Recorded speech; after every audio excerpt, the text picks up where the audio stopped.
Sabi ninyo karong panahon na doon na nagipangkuyawa na ni ba? Doon na yung mga itlog ay nagsaka sa liog.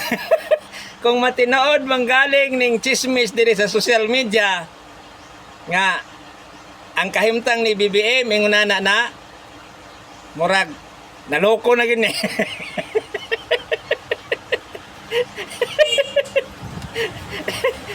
Ang una yung makuyawan ani sa pagkakaron ang nagdala yun ni Digong dito sa Dahig, Netherlands.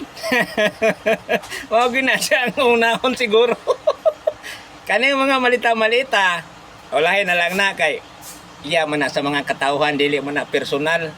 Ang mga personal ani murag katong kang Digong pagdala sa Dahig, Netherlands, murag personal to.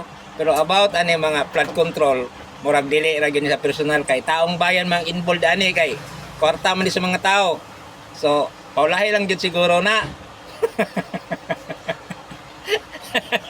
Kabalo na gyud mo og sa tong mga tawhana ba ang nagdala sa Dahig ni Digong kaniadtong panahon na.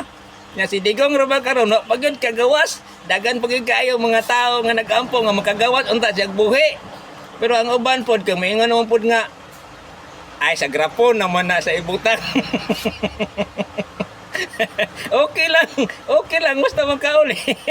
Wala na tayong mahimuda kung mo itugot sa kagayunan ni Digong. Pero ang nagdala yun niya, ani.